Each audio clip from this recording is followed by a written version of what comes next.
दोस्तों, आज की हमारी कहानी है राजा की भूल। एक राजा था, उसने 10 खूंखार जंगली कुत्ते पाल रखे थे जिनका इस्तेमाल वह लोगों को उनके द्वारा की गई गलतियों पर मौत की सजा देने के लिए करता था। एक बार राजा एक पुराने मंत्री से कोई गलती हो गई, अतः क्रोधित होकर राजा ने उस मंत्री को शिकारी कुत्ते के सम्मुख फिकवाने का आदेश दे डाला। सजा दिए जाने से पूर्व राजा ने मंत्री से उसकी आखिरी इच्छा पूछी। राजन, मैंने आज्ञाकारी सेवक के रूप में आपकी 10 सालों से सेवा की है। मैं सजा पाने से पहले आपसे 10 दिनों की मोहलत चाहता हूँ। मंत्री ने राजा से निवेदन किया। राजा ने उसकी बात मान ली। 10 दिन बाद राजा के सैनिक मंत्री को पकड़कर लाते हैं और नियमानुसार राजा का इशारा पाते ही उसे उन खूंखार कुत्तों के सामने फेंक देते हैं। परंतु यह क्या, कुत्ते मंत्री पर टूट पड़ने की बजाय अपनी पूंछ हिला हिलाकर मंत्री के ऊपर कूदने लगते हैं और प्यार से उसके पैर चाटने लगते हैं। राजा आश्चर्य से यह सब देख रहा था।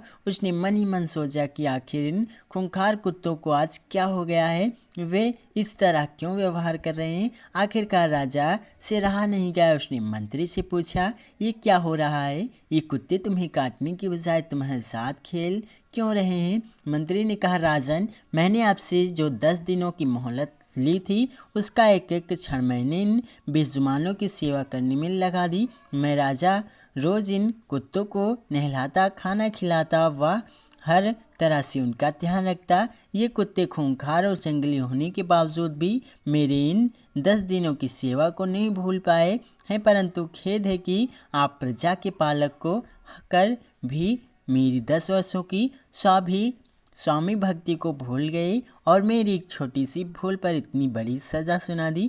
राजा को अपनी भूल का एहसास हो चुका था। उसने तत्काल मंत्री को आजाद करने का हुक्म दिया और आगे से ऐसी गलती ना करने की सौगंध ली। जीवन की सीख। मित्रों, कई बार इस राजा की तरह हम भी किसी की वर्षों की अच्छाई को उसके एक पल की बुराई के आगे भुला देते हैं। यह कहानी हमें क्षमाशील होना सिखाती है। ये हमें यह बतलाती देती है कि हम किसी का 1000 अच्छाइयों की तुलना उसकी एक बुराई से ना करें।